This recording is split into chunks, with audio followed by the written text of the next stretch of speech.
Magandang buhay mga kaibon. For today's video, nagbigay ka pala ako ng sweet corn sa kanilang healthy diet.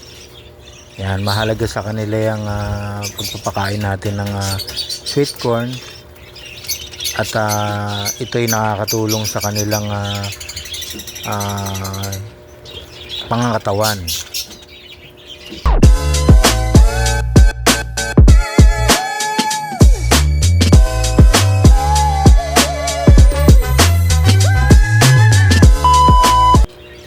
Welcome back mga kaibon. Ayun nga, nagbigay pala ako ng sweet corn sa kanila. At ayan ay mahalaga rin sa kanilang healthy diet yung pagpapakain natin ng sweet corn.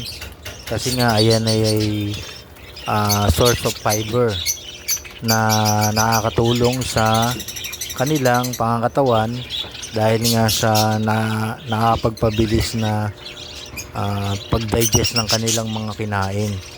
Yan, kailangan nila yung fiber na yan na nakukuha sa sweet corn kasi nga kailangan din nilang mabilis na matunaw yung kanilang mga kinain kasi nga pag oras na yun nga hindi sila nakakapagpatunaw agad ang kanilang mga kinain, ay yun ay magiging sakit na makukuha nila.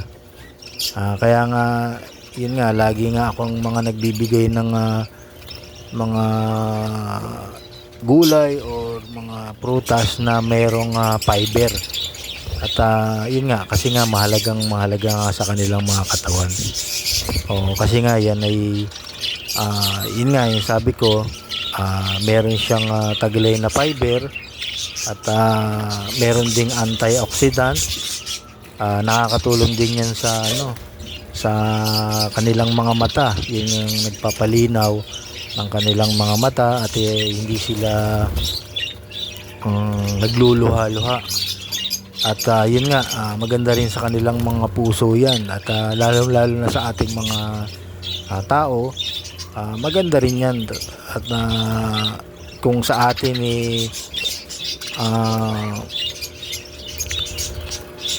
nababagay sa ating mga tao, pwede rin sa kanilang mga ibon. Yun nga yung sabi ko, nakakapag-digest ng kanilang mga kinain.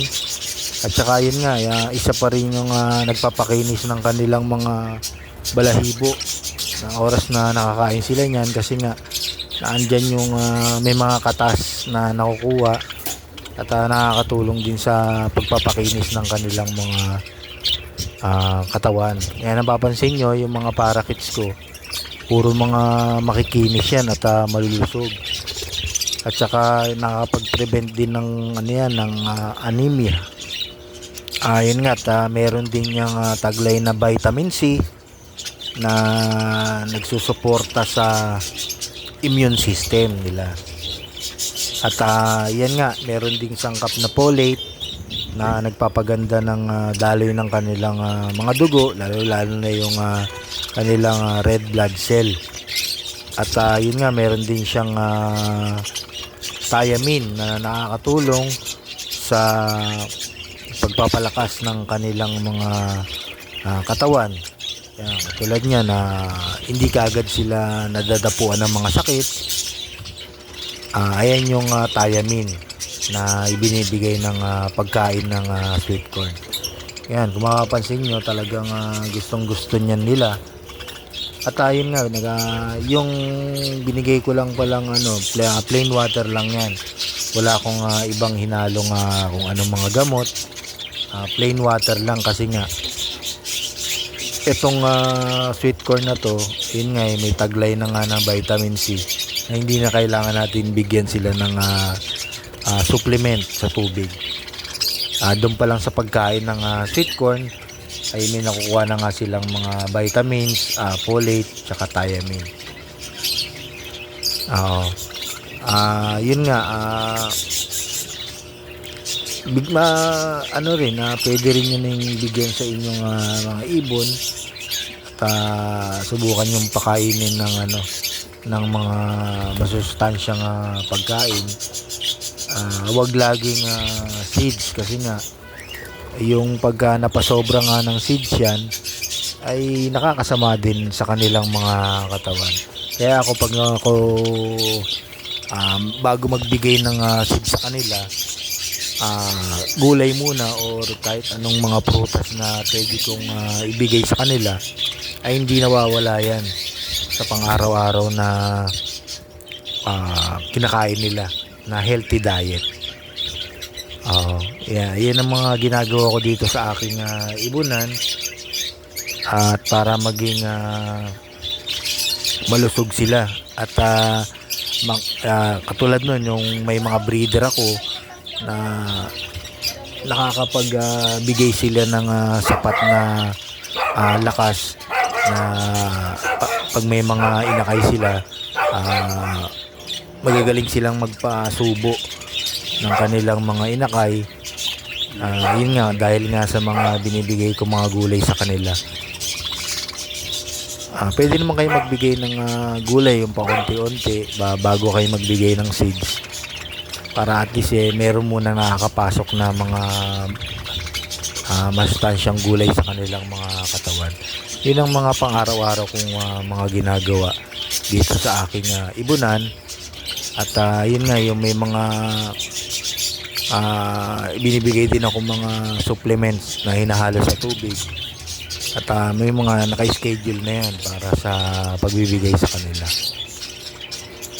Tsaka yung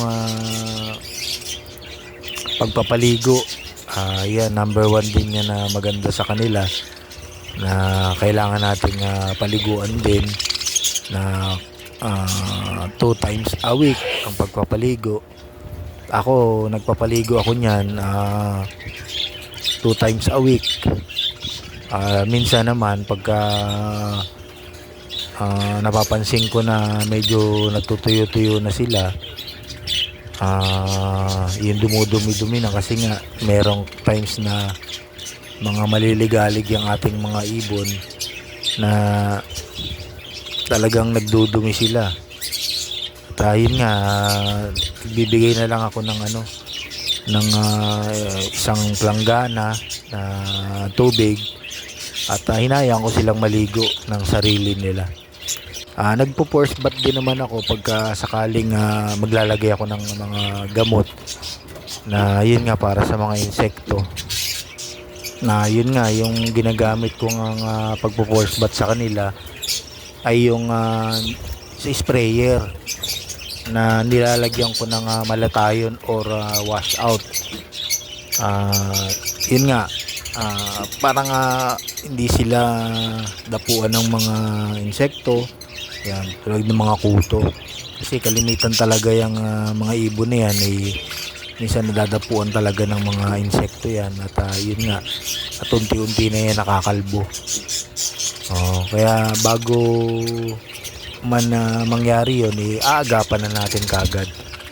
At yun nga, mabisa nga yung binibigay ko, yung malatayon na nabibili lang sa pet shop na nasa nasa botelya yung mga yun. Kasi ako, nakabili ako, ginagamit ko rin yun sa sa aking mga kalapate.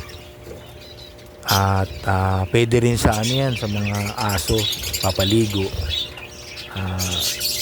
Ihalo lang natin sa isang balde, tapos 2 kutsara, yan, pwede na. Halagang yung 40 pesos isang botelya. Matagal nyo nang magagamit yun. At talagang mabisa ngayon pang alis ng mga kuto sa ating mga ibon.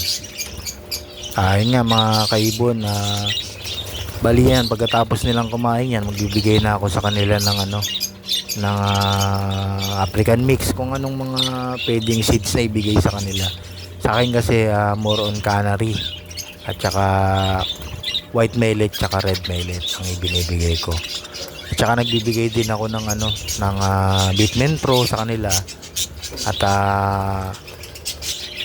yun nga, yung Bitmen Pro, tapos kung sakaling may sipon yung ating mga ibon, magbigay din tayo ng Bettersin Gold At samahan nyo na rin ng ng dextrose powder para halimbawa nagtatay-tay nga yung yung ating mga ibon, mabilis na maibalik yung lakas nila. Kasi nga madi-dehydrate sila, lalo na pag nagtatay-tay ang mga ibon. Siyempre mabilis na makapag-dehydrate yan at kailangan maibalik yung kanilang lakas. Yun nga yung dextrose powder na binibigay. Ayan, nabibili yan sa pet shop na halagang 40 pesos yung dextrose powder. Yung wag nyo kakalimutan, kailangan talaga yan, meron talagang halo natin sa tubig. Kahit nga everyday pwede kayo maglagay niyan para maging malakas sila. Ayun na lang mga kaibon, hanggang dito na lang yung aking video. At sana meron akong naibigay na tips sa inyo na pagbibigay ng sweet corn sa ating mga ibon. Yun nga, sa mga bagong pasok sa aking YouTube channel, pa-like, share, and subscribe na lang ng aking YouTube channel, tsaka pa-click na lang ng notification bell para updated kayo sa aking mga video na ina-upload. Yun nga mga kaibon, kung may mga kilala kayo, kaibigan, kamag-anak na balak papasukin ng pag-ibon, pa-share na lang po itong mga video at patulong na lang po at pa-click na lang ng notification bell para updated po na rin sila sa ating ina-upload na mga video. Hanggang dito na lang po. Maraming salamat sa inyong panonood. Thanks for watching.